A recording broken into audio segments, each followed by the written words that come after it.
ಈಗ ನಾವು ಸಾಮಾನ್ಯ ನೋಡ್ತೀವಿ ಈ ಆರೋಗ್ಯ ರೇಖೆ, ಧನ ರೇಖೆ, ಅದು ಇದು ಅಂತೆಲ್ಲ ಹೇಳ್ತೀವಿ. ಅದು ಹಸ್ತದ ಬೇರೆ, ಹಸ್ತ ಸಾಮುದ್ರಿಕ ಅಲ್ಲ, ದೇಹ ಸಾಮುದ್ರಿಕ ಬೇರೆ ಇದೆ. ಅದರಲ್ಲೂ ಪರ್ಫೆಕ್ಟ್ ಆಗುತ್ತೆ, ಹಸ್ತದಲ್ಲಿ ಪರ್ಫೆಕ್ಟ್ ಆಗಲ್ಲ. ದೇಹ ಸಾಮುದ್ರಿಕ ಅಂತಿದೆ. ನಿಜ ಸಾಮುದ್ರಿಕ ಅನ್ನೋದು ಹಸ್ತ ಸಾಮುದ್ರಿಕ ಅಲ್ಲ, ದೇಹ ಸಾಮುದ್ರಿಕ. ದೇಹ ಸಾಮುದ್ರಿಕವನ್ನು ಸರಿಯಾಗಿ ಬಲ್ಲವನು ಕಣ್ಣಿಗೆ ಕಣ್ಣು ಕೊಟ್ಕೊಂಡು ಒಬ್ಬ ಮನುಷ್ಯನಿಗೆ ನೋಡಿದ್ರೆ ಸಾಕು, ಅವನ್ನೆಲ್ಲ ಕರೆಕ್ಟಾಗಿ ಹೇಳ್ತಾನೆ. ಈಗ ಮುಖ ನೋಡೇನೆ ಕೆಲವರು ಜ್ಯೋತಿಷ್ಯ ಹೇಳ್ತಾರಲ್ಲ, ಫೇಸ್ ರೀಡಿಂಗ್ ಅಂತಾರಲ್ಲ, ಅದು ಇದೆ ಅದ್ಭುತ ವಿದ್ಯೆದು. ಈ ಪರ್ಟಿಕ್ಯುಲರ್ಲಿ ಈ ಭ್ರೂವಿನ ಭಾಗ, ಇಲ್ಲಿ ಕಣ್ಣು, ಇಷ್ಟೇ ಭಾಗದವನ್ನು ಅವ್ರು ಹೀಗೆ ನೋಡ್ತಾರೆ. ನೋಡೋದಷ್ಟೇ ಇಲ್ಲ, ಅದು ಮೊದಲನೇದು.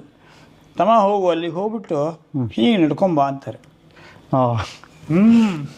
ಸುಮ್ಮನೆ ಅವನು ಅಲ್ಲಿಂದ ಬರೋದನ್ನು ಗಮನಿಸ್ತಾರೆ.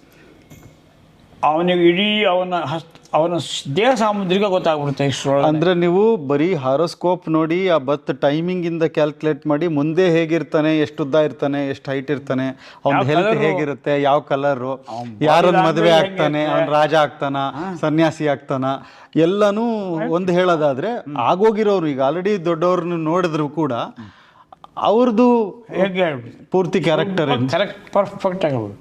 ಅವನ ಸ್ಟ್ರಾಂಗ್ ಪಾಯಿಂಟ್ ಏನು, ವೀಕ್ ಪಾಯಿಂಟ್ ಏನು, ಇಷ್ಟನ್ನು ಅವನು ಹೀಗೆ ನೋಡಿಕೊಂಡು, ನಾನೇ ಸ್ವತಃ ತಜ್ಞರಾದಂಥ ಒಬ್ಬ ನೋಡಿ ಪರ್ಫೆಕ್ಟ್ ಹೇಳಿದ್ರು ಅಷ್ಟೇ. ಅವ್ರಿಗೆ ಈ ಎಲ್ಲ ಟೀಮ್ನ ಹುಡುಗರನ್ನು ನೀವು ಕರೆಸಿ ಅಂತಂದರು.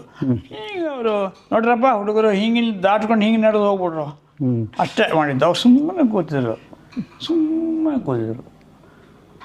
ಆಮೇಲೆ ನೇರವಾಗಿ ಹೇಳ್ತಾರೆ, ನೋಡ್ರಿ ಈ ಹುಡುಗ ಇವನ ಮನಸ್ಸಿನಲ್ಲಿ ಈ ಒಂದು ಸ್ಟ್ರಾಂಗ್ ಫೀಲಿಂಗ್ಸ್ ಇದೆ, ಇದು ಇವನನ್ನು ಡಿಸ್ಟರ್ಬ್ ಮಾಡ್ತಾ ಇದೆ, ಇಲ್ಲ ಇದು ಇವನಿಗೆ ಸ್ಟ್ರೆಂಗ್ತನ್ ಮಾಡ್ತಾ ಇದೆ, ಇವನನ್ನು ಗಮನಿಸಿ, ಇವನಿಗೆ ಕೌನ್ಸಿಲಿಂಗ್ ಮಾಡಿ.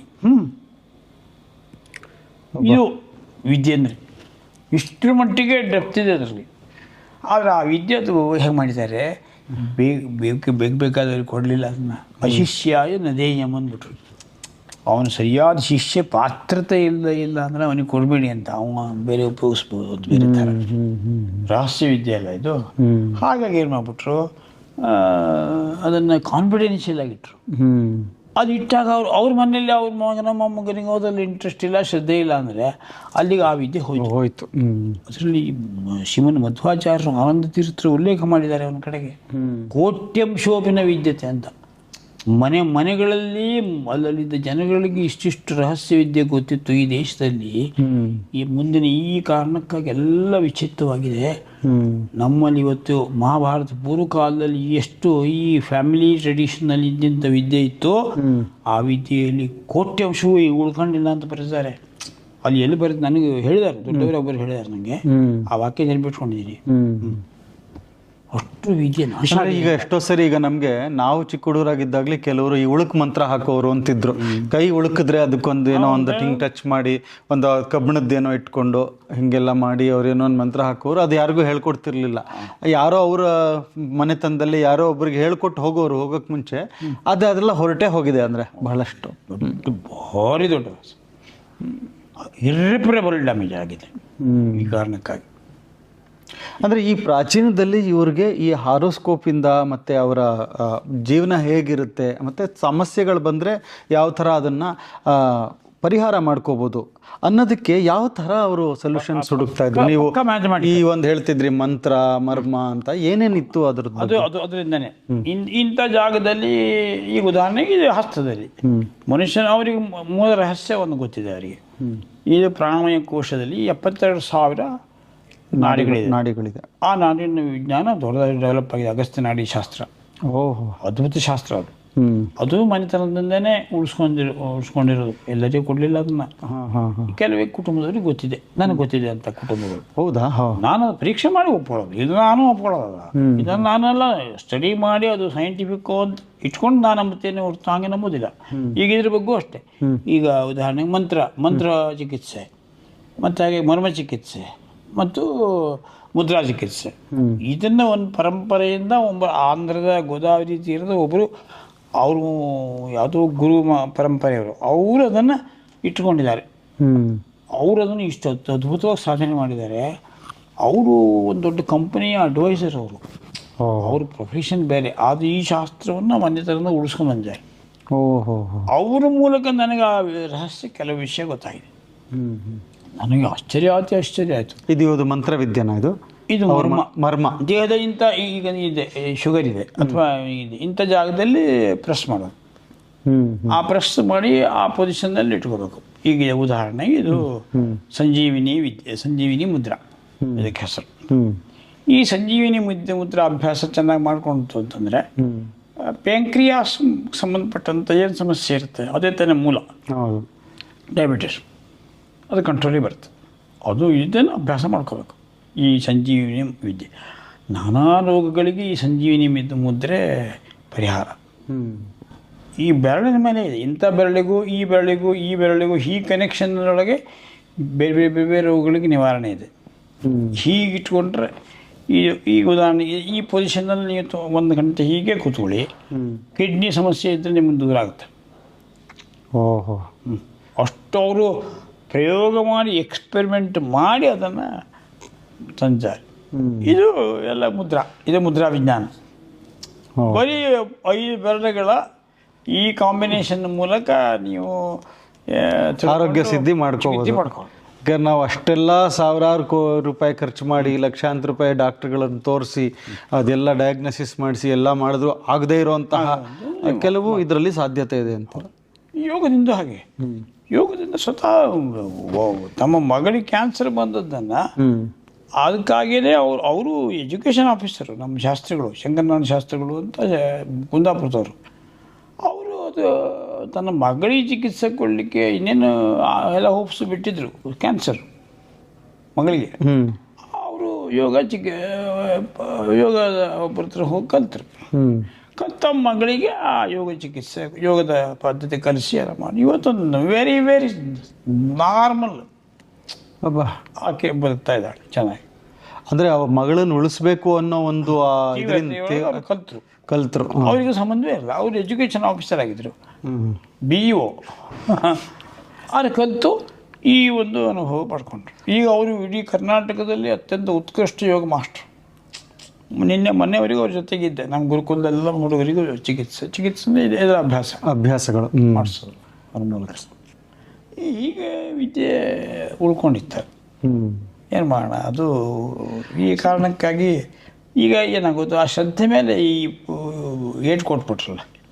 ಇದರಲ್ಲಿ ಗೊಡ್ಡು ಸಂಪ್ರದಾಯ ಇವರು ಏನೇನೋ ಇಂಥದ್ದೆಲ್ಲ ಮಾಡ್ಕೊಂಡ್ಲಿಕ್ಕೆ ಹೋಗಿ ಅನ್ಸೈಂಟಿಫಿಕ್ ಸೂಡೋ ಸೈನ್ಸು ಅಂತ ಹೇಳ್ಬಿಟ್ಟು ಬ್ರಿಟಿಷರಿಂದ ಭಾರಿ ದೊಡ್ಡ ಡ್ಯಾಮೇಜ್.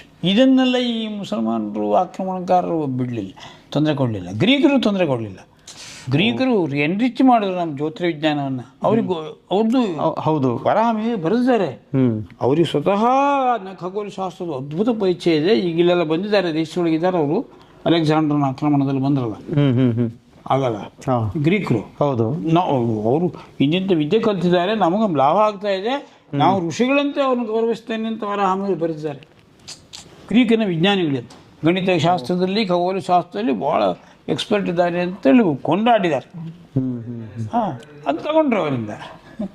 ಅಂದರೆ ನಮಗೆ ಇದೆಲ್ಲ ಏಟ್ ಬಿದ್ದಿದ್ದು ಬ್ರಿಟಿಷರಿಂದ. ಅವರು ಇದು ನೀವು ಸೂಡೋ ಸೈನ್ಸ್ ಅಂತ ಹೇಳಿ ಅವರು ಇಂಟೆಲೆಕ್ಚುವಲ್ ಆಗಿ ಇವ್ರನ್ನ ಮುಗಿಸಿ, ನೀವು ಏನೂ ಅಲ್ಲ, ನೀವು ಅಯೋಗ್ಯರು, ನಿಮ್ಮ ಹತ್ರ ಯಾವುದೂ ಇಲ್ಲ, ನಾವು ಭಾಳ ಮುಂದುವರೆದಂಥವ್ರು ನೋಡಿ, ನಮ್ಮ ಹತ್ರ ಟ್ರೈನ್ ಇದೆ, ನಾವು ಇದು ಮಾಡಿದ್ದೀವಿ, ಅದಿದೆ, ನಮ್ಮ ಹತ್ರ ಈ ಯಂತ್ರ ಹುಟ್ಟಿಸಿದ್ದೀವಿ, ಆ ಯಂತ್ರ ಹುಟ್ಟಿಸಿದ್ದೀವಿ, ನಿಮ್ಗೇನು ಗೊತ್ತಿಲ್ಲ.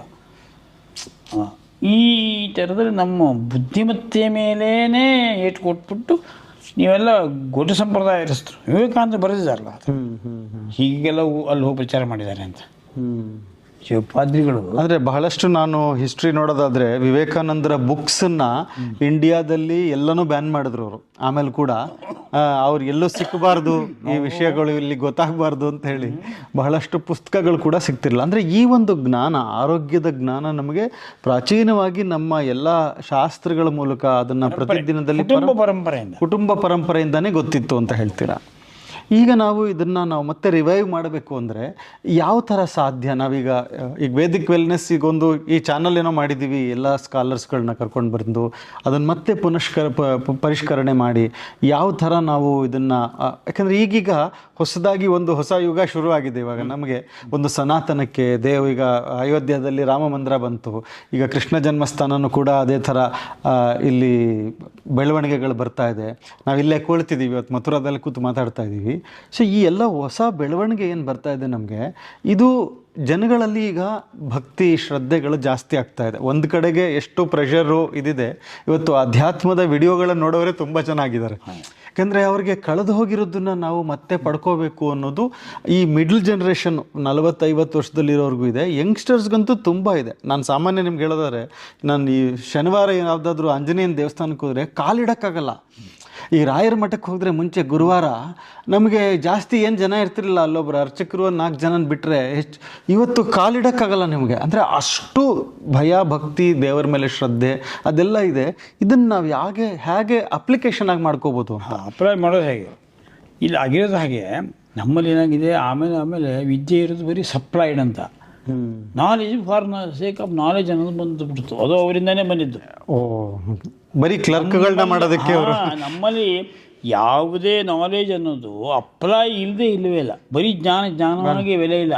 ಹೌದು, ಆ ಜ್ಞಾನದಿಂದ ಜ್ಞಾನಶಕ್ತಿ ಹುಟ್ಟಿ, ಆ ಶಕ್ತಿಯಿಂದ ಇಚ್ಛಾಶಕ್ತಿ ಹುಟ್ಟಿ, ಇಚ್ಛಾಶಕ್ತಿ ಅನ್ನೋದು ಕ್ರಿಯಾಶಕ್ತಿಯಾಗಿ ರೂಪ ತಾಳಬೇಕು. ನೀವು ಹೇಳೋದನ್ನೇ ನಾನು ಇನ್ನೊಂದು ಥರ ಹೇಳೋದಾದ್ರೆ, ನಾನೊಬ್ಬ ಸಿವಿಲ್ ಇಂಜಿನಿಯರ್, ಆಟೋಮೊಬೈಲ್ ಇಂಜಿನಿಯರ್, ಆದರೆ ನನ್ನ ಕಾರೇ ರಿಪೇರಿ ಮಾಡ್ಕೊಳಕ್ಕೆ ಬರಲ್ಲ ನನಗೆ.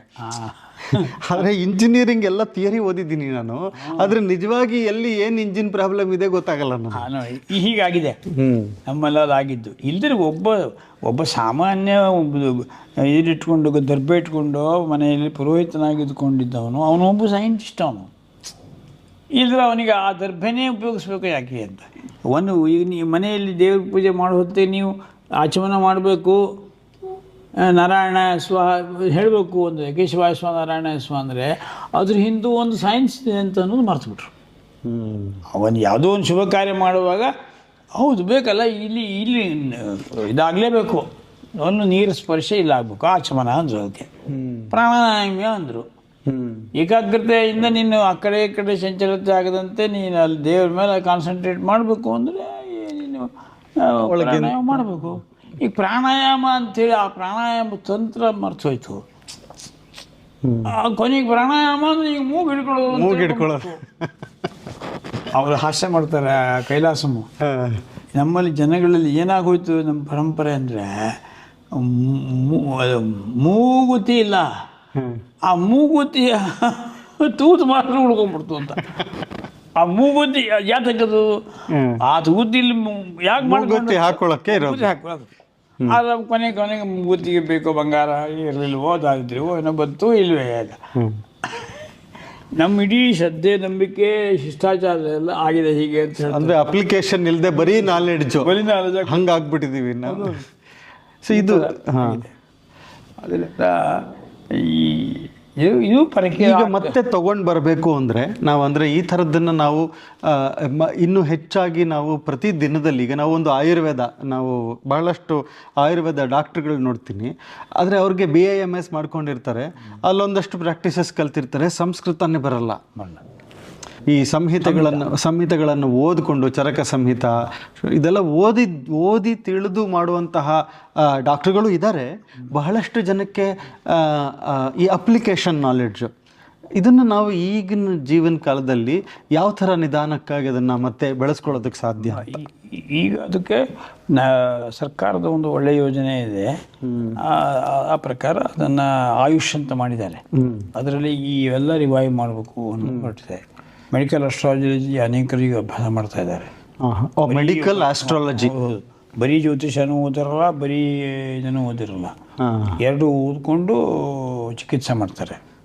ಅವ್ರದ್ದು ಚೆನ್ನಾಗಿದೆ ಚಿಕಿತ್ಸೆ. ಆ ಥರದ ಅದು ರಿವೈವ್ ಆಗಬೇಕು. ಅದು ರಿವೈವ್ ಮಾಡೋದಕ್ಕೆ ಇವತ್ತಿನ ಈ ಕಾಲೇಜ್ ಎಜುಕೇಷನ್ ಸಿಸ್ಟಮ್ ಸರಿ ಹೋಗಲ್ಲ. ಅದರಿಂದ ತಪ್ಪಾಗಿದ್ದು. ಈಗ ಆಯುರ್ವೇದ ಕಾಲೇಜುಗಳು ದೊಡ್ಡ ಯೂನಿವರ್ಸಿಟಿನೇ ಮಾಡಿದ್ರು ಕೂಡ ಆ ಆಯುರ್ವಿಜ್ಞಾನದ ಪರಂಪರೆ ಉಳಿಸ್ಕೊಂಬರ್ಲಿಕ್ಕಾಗಿಲ್ಲ. ಅಲ್ಲೇನಾಯಿತು, ಅವರು ಬಿಳಿ ಕೋಟ್ ಹಾಕಿದಂಗೆ ಇವರು ಬಿಳಿ ಕೋಟ್ ಹಾಕೊಂಡ್ರು, ಇವರು ಸೆಟಸ್ಕೋಪ್ ಹಾಕೊಂಡ್ರು. ಅಂದ್ರೆ ಅದೊಂಥರ ಇನ್ನೊಂದು ಪಾರ್ಟ್ ಆಫ್ ಅಲೋಪತಿನೇ ಆಯ್ತು ಅದು. ಅಲ್ಲಿ ಜಜ್ಜಿನೇ ಮಾಡಬೇಕು, ಉಜ್ಜಿನೇ ಮಾಡಬೇಕು, ಪುಡಿಯೇ ಮಾಡಬೇಕು ಅನ್ನೋದ್ರಲ್ಲೂ ಇನ್ಸೈಟ್ ಬೇರೆ ಇದೆ ಅಲ್ಲಿ. ಅದು ಇಲ್ಲದೆ ನೀವು ಆ ಮೆಡಿಸಿನ್ ಹೇಗೋ ಅದೇ ಥರ ಇವರು ಮೆಡಿಸಿನ್ ತಯಾರು ಮಾಡಿ ಕ್ಯಾಪ್ಸೂಲ್ ಮಾಡಿಕೊಂಡು ಕೊಡೋದಕ್ಕೆ ಶುರು ಮಾಡಿಬಿಟ್ರು. ಇದರಿಂದ ಏನಾಯಿತು, ಆಯುರ್ವಿಜ್ಞಾನದ ಆ ಆಯುಸ್ ಕಂಟೆಂಟ್ ಹೋಯಿತು, ಮೆಡಿಸಿನ್ ಆಯಿತು ಅಷ್ಟೆ. ಅಂದರೆ ಅದು ನಾವು ಮಾತ್ರೆ ಹೆಂಗೆ ನುಂಗ್ತೀವ ಅದೇ ಥರ ಆಯುರ್ವೇದಿಕ್ ಟ್ಯಾಬ್ಲೆಟ್ಸ್ಗಳನ್ನು ಸ್ಟ್ರಿಪ್ ಮಾಡಿ. ಅದು ತಪ್ಪು. ಅದು ಅನೇಕ ಮೆಡಿಸಿನ್ ಹಾಗೆ ಅದನ್ನು ಆ ಥರ ಮಾಡಿದ್ರೆ ಅದು ಪ್ರಾಪರ್ಟಿ ಹೋಗ್ಬಿಡುತ್ತೆ. ಅಲ್ಲಿ ಅಂದರೆ ಅಲ್ಲಿ ಮೆಡಿಸಿನ್ ಡಾಕ್ಟ್ರೇ ಮಾಡಿ ಕೊಡಬೇಕು, ಬೆಳಗಿನ ಜಾವದಲ್ಲಿ ಅದು ಸಮಯದಲ್ಲಿ ಮಾಡಿ. ಕಾಲ ಇದೆ ಮತ್ತು ಅದನ್ನು ಯಾವ ಹೊತ್ತಿಗೆ ಹೋಗಿ ತರಬೇಕು ಅನ್ನೋ ವ್ಯವಸ್ಥೆ ಇದೆ. ಆ ಹೊತ್ತಿಗೆ ಹೋಗಿ ಆ ಮರದನ್ನ ಆ ಋತುವಿನಲ್ಲೇ ಆ ಗಿಡನ ಅದು ಆ ಬೇರನ್ನ ಆ ಕಾಂಡ ತರಬೇಕಿವ, ಅದಿಲ್ಲದೆ ಅದರ ಪ್ರಾಪರ್ಟಿ ಹೇಗಿರುತ್ತೆ. ನಾವು ಜಯನಗರದಲ್ಲಿ JP ನಗರದಲ್ಲಿ ಕುತ್ಕೊಂಡು ಎಲ್ಲಿ ತರಕ್ಕೆ ಸಾಧ್ಯ ಹರ್ಬಲ್ ಕಾಂಡ? ಈಗಲೂ ಕೆಲವು ಜನ ಆಗುತ್ತಾ? ಹಾಗೆ ಮಾಡ್ತಾರೆ. ಅಮ್ಮ ಸ್ವಲ್ಪ ಮಟ್ಟಿಗೆ ಬಾಬಾ ರಾಮದೇವ್ ಅವ್ರದ್ದು ಅಲ್ಲಿ ಸಿಗುತ್ತೆ ಅವರಿಗೆ. ಹಿಮಾಲಯನ್ ಇದೆಯಲ್ಲ ಮೆಡಿಸಿನಲ್ ಇದು, ಅಲ್ಲಿ ಅವರಿಗೆ ಸಿಗೋದ್ರಿಂದ ಅವರ ಔಷಧಿಯಲ್ಲಿ ಕೆಲವು ಕಂಟೆಂಟ್ ಚೆನ್ನಾಗಿ ಮಾಡ್ತಾ ಇದ್ದಾರೆ. ಹಾಗೆ ನಮ್ಮಲ್ಲಿ ಅನೇಕರು ಹಂಗೆ ಮಾಡ್ತಾರೆ. ಹಂಗೆ ಮಾಡಿದಾಗ ಆ ಕಂಟೆಂಟ್ ಉಳಿಯುತ್ತೆ ಮತ್ತು ಆಯುರ್ವೇದದಿಂದ ಬೇಗ ರೋಗ ಪರಿಹಾರ ಆಗುತ್ತೆ. ಅದು ಇಲ್ಲ ಅಂದರೆ ಪರಿಹಾರ ಆಗೋದಿಲ್ಲ. ಹೀಗಾಗಿದೆ ಹಾಗೆ ಸಮಸ್ಯೆ. ಅದು ಅದೇ ಮರದ್ದು ಬೇರೆನೇ ಇವ್ರು ಕೊಡ್ತಾರೆ, ಆದರೆ ಪರಿಹಾರ ಆಗುತ್ತೆ. ಅಂದರೆ ಅದನ್ನೇ ನಾವು ನೀವು ಹೇಳೋದು ಅಂದರೆ ಅದನ್ನೇ ನಾವು ವಾಪಸ್ ತರಬೇಕು ಅಂತ. ಅಂದರೆ ನಾವೀಗ ಆಯುರ್ವೇದ ಕಾಲೇಜ್ ಕೂಡ ನಾರ್ಮಲ್ ಮೆಡಿಕಲ್ ಕಾಲೇಜ್ ಥರನೇ ಆಗಿಬಿಟ್ರೆ ಇವರು ಅದೇ ಕೋಟ್ ಮಾತ್ರ ಚೇಂಜ್ ಮಾಡಿಕೊಂಡ್ರೆ ಸಾಧ್ಯ ಆಗಲ್ಲ. ಅಂದರೆ ನಾವು ಅದರಲ್ಲಿ ದೋಷ ಇದೆ. ಅದು ಅದಕ್ಕೆ ಒರಿಜಿನಲ್ ಮಾಡೋರು ಇದ್ದಾರೆ, ಈಗ ಶುರು ಮಾಡಿದ್ದಾರೆ, ಅದೇ ಥರದಲ್ಲೇ ಮಾಡ್ತಾರೆ, ಸ್ವತಃ ಅವರೇ ತಯಾರು ಮಾಡಿಕೊಡ್ತಾರೆ. ಹಾಗೆ ಅದರ ಶುದ್ಧತೆ, ಪರಂಪರೆಯ ಶುದ್ಧತೆ ಕಾಪಾಡಬೇಕು. ಪರಂಪರೆಯ ಶುದ್ಧತೆ ಅದು ಬರೀ ಕೆಮಿಕಲ್ ರಿಯಾಕ್ಷನ್ ಅಲ್ಲ, ಅದು ಅಲ್ಲಿ ಸೈಕಾಲಜಿನೂ ಇದೆ, ಕಾಸ್ಮಾಲಜಿನೂ ಇದೆ. ಆ ಎಲ್ಲ ಸೈನ್ಸನ್ನು ತಿಳುವಳಿಕೆ ಇಟ್ಕೊಂಡು ಅವನು ಆ ಹೊತ್ತಿಗೆ ಬೆಳಗ್ಗೆ ಎದ್ದು ಹೋಗಿ ಆ ಋತುವಿನಲ್ಲೇ ಆ ಗಿಡದ ಕಾಂಡವನ್ನು ಅಥವಾ ಬೇರನ್ನು ತೆಗೆದುಕೊಂಡು ಬಂದು ಅಲ್ಲಿ ಏನು ಸಿದ್ಧತೆ ಹೀಗೆ ನಡೆಸಬೇಕು ಅಂತ ಹೇಳಿರ್ತಾರೆ. ಮುಜ್ಜಬೇಕು ಅದನ್ನು, ಜಜ್ಜಬೇಕು ಅದನ್ನು. ಆ ಪದ್ಧತಿಯಲ್ಲಿ ಮಾಡಿದಾಗ ಆ ಕಂಟೆಂಟ್ ಉಳಿಯುತ್ತೆ, ಆ ಕಂಟೆಂಟ್ ಇರಲ್ಲ, ಈ ಸಮಸ್ಯೆ ಬರುತ್ತೆ. ಸೊ ಇದನ್ನೆಲ್ಲ ರಿವೈವ್ ಮಾಡಿಕೊಂಡ್ರೆ ನಮಗೆ ಸಾಧ್ಯ ಅಂತ. ಒರಿಜಿನಲ್ ಅದು ಮುಖ್ಯ. ಈಗ ವೇದ ಚಿಕಿತ್ಸೆ ಇರ್ಬೋದು, ಯಜ್ಞ ಚಿಕಿತ್ಸೆ ಇರ್ಬೋದು, ಮುದ್ರಾ ಚಿಕಿತ್ಸೆ, ಆಮೇಲೆ ಮರ್ಮ ಚಿಕಿತ್ಸೆ, ಇದರಲ್ಲೆಲ್ಲ ಅದರ ಶುದ್ಧತೆಯನ್ನು ಅಲ್ಲಿ ನೋ ಕಾಂಪ್ರಮೈಸ್. ಈಗ ನೀವು ಇದೆಲ್ಲ ಇಲ್ಲಿ ಹೀಗೆ ಹಿಡ್ಕೊಂಡು ಈ ಎರಡು ಬೇರಿಗೆ ಜೋಡಿಸ್ಕೊಂಡು ಇದು ಸಂಜೀವಿನಿ ಮುದ್ರೆ ಪೊಸಿಷನ್ ನೀವು ಮಾಡಿಕೊಂಡು ಅಭ್ಯಾಸ ಮಾಡಿಕೊಂಡ್ರೆ ಅದರಿಂದ ನಿಮ್ಮ ಆ ಆರ್ಗನ್ ಮೇಲೆ ಇದ್ರ ಪ್ರಭಾವ ಆಗುತ್ತೆ. ನಿಮಗೆ ಈ ಪೊಸಿಷನ್ನೇ ನಿಮ್ಮ ವಶವಾಗಿಲ್ಲ, ಇನ್ನು ನಿಮ್ಮ ಹತ್ರ ಮಾಡ್ಲಿಕ್ಕೆ ನಾನು ಈಗ ಮಾಡಿದಾಗ ನಿಮ್ಮ ಹತ್ರ ಮಾಡ್ಲಿಕ್ಕಾಗುತ್ತಾ? ಹಿಂಗೆ ಅಭ್ಯಾಸ ಇಲ್ಲದೆ ಸಂಜೀವಿನಿ ಮುದ್ರೆ ನೀವು ಮಾಡ್ಕೊಳ್ಳಿಕ್ಕೆ ಅದು ಫಸ್ಟು ನನಗೆ ಅದನ್ನ ಹಿಡ್ಕೊಳ್ಳೋದಕ್ಕೆ ಕರೆಕ್ಟ್ ಯಾವ ಬೆರಳು ಅಂತ ನೋಡೋದಕ್ಕೇ ಒಂದು ಸ್ವಲ್ಪ ಅದನ್ನು ಹಿಂಗೆ ಮಾಡ್ಕೊತೀನಿ. ಈ ಪೊಸಿಷನ್ ಇರ್ಬೋದು, ಈ ಪೊಸಿಷನ್ ಇರ್ಬೋದು, ಈ ಪೊಸಿಷನ್ ಇರ್ಬೋದು, ಈ ಪೊಸಿಷನ್ ಇರ್ಬೋದು, ಇದೆಲ್ಲದಕ್ಕೂ ಇದೆ. ಬರೀ ಇಷ್ಟರೊಳಗೇ ಅನೇಕ ಆರ್ಗನ್ ಸರಿ ಮಾಡ್ಕೊಳ್ಳೋ ವ್ಯವಸ್ಥೆ ಇದೆ, ಬರೀ ಹಸ್ತದ ಇದರಿಂದ ಮುದ್ರೆಗಳಿಂದ. ಅಂದರೆ ಒಂದೊಂದು ನಾವು ಅದನ್ನು ಪ್ರಾಕ್ಟೀಸ್ ಮಾಡಿ ತಿಳ್ಕೋಬೇಕು. ಅಂದರೆ ನೀವು ಹೇಳ್ದಂಗೆ ಆ ಸಿದ್ಧಿ ಅದು ಕರೆಕ್ಟಾಗಿ ಆ ಪೊಸಿಷನ್ಸ್ ಹೆಂಗೆ ಇಟ್ಕೋಬೇಕು, ಯಾವ ಥರ ಕೂತ್ಕೋಬೇಕು. ಕಳ್ಳಿಕ್ಕೆ ಬರಲ್ಲ, ಅಲ್ಲೇ ತುಂಬೋದು. ಕಾಲು ಊರೋದು ಹೇಗೆ ಅಂತ ಗೊತ್ತಿದ್ದುದರಿಂದ ನನಗೆ ರೋಗ ಬರ್ತದೆ.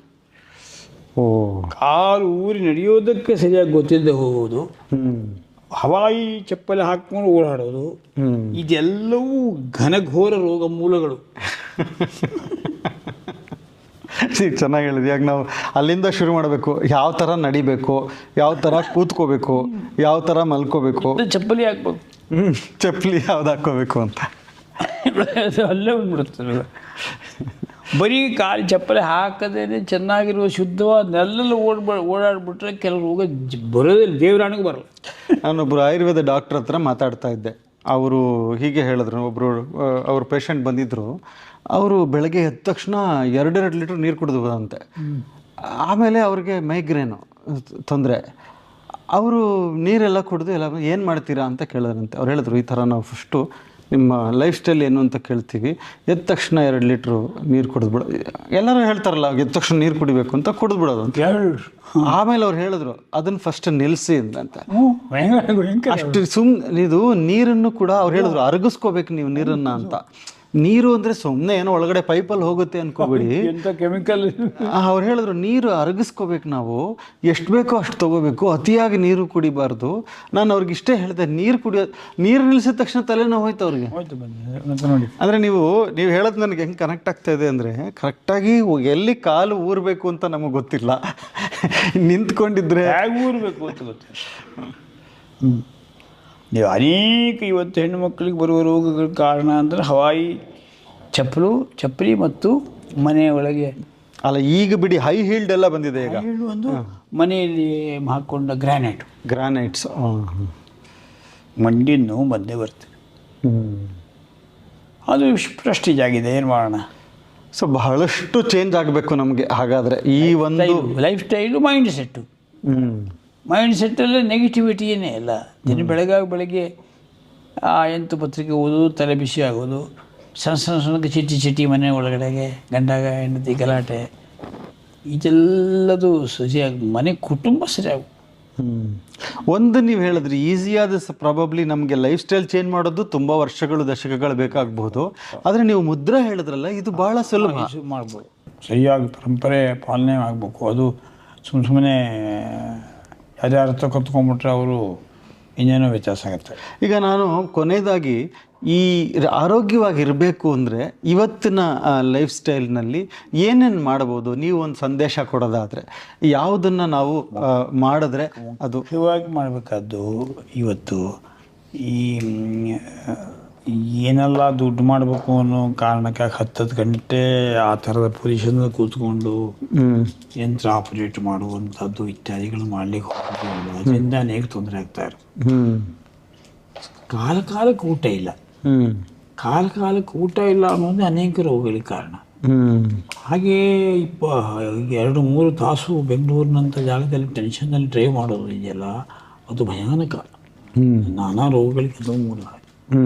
ರಾತ್ರಿ ಮತ್ತು ತಲುಪೋದೇ ತಡ, ಅಷ್ಟೊತ್ತಿಗೆ ಸುಸ್ತಾಗಿರ್ತಾನೆ. ಇನ್ನೇನೋ ಹೆಂಡತಿ ಏನೋ ಹೇಳಿದ್ಲು, ಮಗ ಏನೋ ಕಂಪ್ಲೇಂಟ್ ಮಾಡ್ದ, ಮೈಂಡ್ ಸೆಟ್ಟೆ ವ್ಯತ್ಯಾಸ ಆಗ್ಬಿಡುತ್ತೆ. ಆಗ ನಿದ್ದೆ ಬರಲ್ಲ ಅವರಿಗೆ ಬೇಗ. ಸರಿ, ನಿದ್ರೆ ಮೊದಲು ಬರೀ ಸರಿ.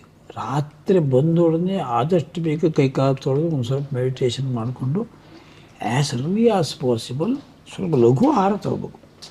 ಲೇಟ್ ನೈಟ್ ಹೆವಿ ಫುಡ್ ಮಾಡ್ತದ ತಿನ್ಬಾರ್ದು. ನಾನು ಹಾಸ್ಯ ಹೇಳ್ತಾ ಇದ್ದೆ, late night supper makes you upper ಅಂತ ಹೇಳ್ತಿರ್ತೀನಿ. ಅದೇ ಕಾರಣ 7:30 8 ಗಂಟೆ ಒಳಗೆ ಊಟ ಮುಗಿಸೋದು. ಹೆವಿ ಫುಡ್ ತಗೋಬಾರ್ದು. ಹೆವಿ ಫುಡ್ ಬೆಳಿಗ್ಗೆ ಮಧ್ಯಾಹ್ನ ತಗೋಬೋದೇ ಹೊರತು ಇವತ್ತಿನ ಅದೇ ಸಿಸ್ಟಮ್ನಲ್ಲೇ ದೋಷ ಇದೆ. ಅದರಿಂದ ನಿದ್ದೆ ಬೇಗ ಬರಲ್ಲ, ಇಮಿಡಿಯೇಟ್ಲಿ ನಿದ್ದೆ ಬರಲ್ಲ. ಆನಂತರ 8-12 ಗಂಟೆ. ಅದು ನಾಳೆ ಬೆಳಗ್ಗೆ ಶನಿವಾರ ಭಾನುವಾರ ಎಲ್ಲಿಗೆ ಹೋಗ್ಬೇಕು, ಯಾವ ಹೋಟೆಲ್ಗೆ ಹೋಗ್ಬೇಕು, NTR ಬುಕ್ ಆಗಿ ವೀಕೆಂಡ್ ಪ್ಲ್ಯಾನ್ಸ್ಗಳು ಮಾಡಿಕೊಂಡು ಈ ಜೀವನ ಶೈಲಿ ಇರೋದು ಇಲ್ಲಿ. ಅರೋಗಿಕ್ ಈವ್ನಿಂಗ್ ಅಂತ ಅದಕ್ಕೆ ಅರೋಗಿಕ್ ಈವ್ನಿಂಗ್, ರೋಗಿಕ್ ಮಾರ್ನಿಂಗ್. ಅದು ರೋಗಿಕ್ ಈವ್ನಿಂಗ್ ಆದ್ಕೊಳ್ಳಿ, ಅದು ರೋಗಿಕ್ ಮಾರ್ನಿಂಗ್. ಅದು ಬೆಳಗ್ಗೆ ಮಾರ್ನಿಂಗ್ ರೋಗಿಕ್ ಮಾರ್ನಿಂಗು. ನಿಮ್ಗೆ ನೀವು 12 ಗಂಟೆ ಆದರೂ ಎಚ್ಚರ ಆಗೋದಿಲ್ಲ ನೋಡಿ. ಬೆಂಗಳೂರಲ್ಲಿ ಅನೇಕ ಮನೆ ಭಾನುವಾರ ಏಳೋದು ಅಂದರೆ 12 ಗಂಟೆ. ನೀವು ಲಕ್ಷಾಂತರ ಮನೆಗಳಲ್ಲಿ ಪಕ್ಕ ಸಾಂಪ್ರದಾಯಿಕ ಕುಟುಂಬಗಳಲ್ಲೇ ಅವ್ರು ಹೇಳೋದು 12 ಗಂಟೆ ಹೊತ್ತಿಗೆ ಮುಗಿತಲ್ಲಿ. ಈ ಲೈಫ್ ಸ್ಟೈಲ್ ಸರಿ ಮಾಡಿದ್ರೆ ಏನು ಸರಿ ಮಾಡಲಿಕ್ಕೆ ಸಾಧ್ಯ. ಯೋಗಿಕ್ ಈವ್ನಿಂಗ್ ಇರಬೇಕು, ಯೋಗಿಕ್ ಮಾರ್ನಿಂಗ್ ಇರಬೇಕು. ಸೂರ್ಯೋದಯಕ್ಕಿಂತ ಪೂರ್ವದಲ್ಲಿ 1 ಗಂಟೆ ನಿಮ್ಗೆ ಸಿಗಬೇಕು.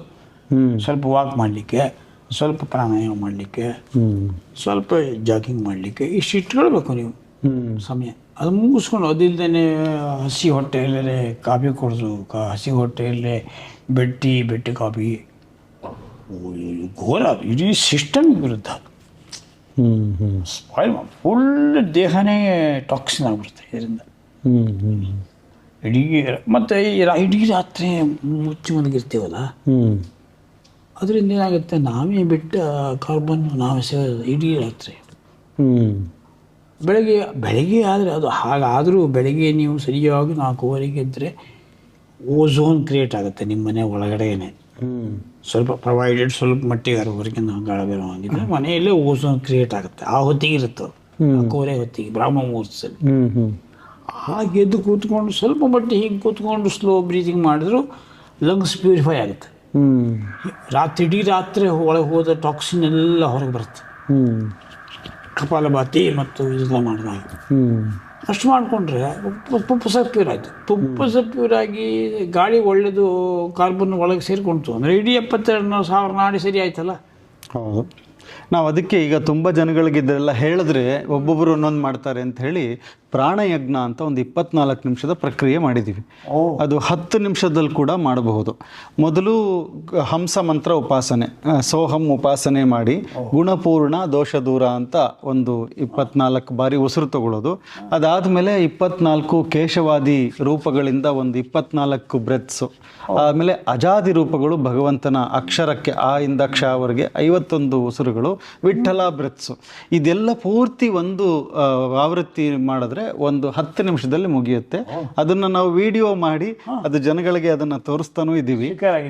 ಸ್ವೀಕಾರ ಆಗಿದೆ. ಮೊನ್ನೆ ನಮ್ಮ ಒಂದು ಡೆಮೋ ಕೂಡ ಮಾಡಿದ್ವಿ ಎಲ್ಲರಿಗೂ. ಬಹಳ ಜನ ಮಾಡಿ ಬಹಳ ಆನಂದ ಪಟ್ಟಿದ್ದಾರೆ. ಅಂದ್ರೆ ನಮ್ಗೆ ಭಗವಂತನ ಉಸಿರು ಜೊತೆಗೆ ಆ ಭಗವಂತನ ಕನೆಕ್ಟ್ ಮಾಡೋದಕ್ಕೆ ಮಾಡಿಕೊಟ್ಟಿದ್ದೀರಾ ಅಂತ ನೀವು ಹೇಳಿದ್ರೆ ಕೇಶವಾಯಸ್ವ. ನಾವೀಗ ಸಂಧ್ಯಾ ವಂದನೆ ಎಲ್ಲರೂ ಮಾಡಕ್ ಸಾಧ್ಯ ಇಲ್ಲ, ಯಾಕೆಂದ್ರೆ ಮಾಡೋದು ಇಲ್ಲ. ನಮ್ಮ ಉಪನೀತರಾದ ಮಕ್ಕಳು ಕೂಡ ಮಾಡಲ್ಲ ಇವತ್ತು. ಆದರೆ ಇದು ಹೆಲ್ತ್ಗೆ ನೀವು ಯಾವುದೋ ಒಂದು 10 ನಿಮಿಷ ನೀವು ಹೇಳಿದ್ರಿ, ಒಂದು 1 ಅವರ್ ಮುಂಚೆ ಸೂರ್ಯೋದಯಕ್ಕೆ ಮುಂಚೆ ಒಂದು ಸ್ವಲ್ಪ ನಿಮಗೋಸ್ಕರ ಟೈಮ್ ಇಟ್ಕೊಳ್ಳಿ ಅಂತ. 24 ಗಂಟೆಯಲ್ಲಿ 24 ನಿಮಿಷನಾದರೂ ನಿಮಗೆ ಕೊಡಿ. ನಿಮ್ಮದೇ ಹೃದಯಕ್ಕಾಗಿ, ನಿಮ್ಮದೇ ಜಠರಕ್ಕಾಗಿ, ನಿಮ್ಮದೇ ಬ್ರೈನಿಗಾಗಿ, ನಿಮ್ಮದೇ ಮುಖಕ್ಕಾಗಿ ಆ ಬೆಳಗಿನ ಸಮಯ ಅಷ್ಟೊತ್ತು ಅದಕ್ಕೆ ಇಟ್ಬಿಟ್ರೆ ಆಯಿತು.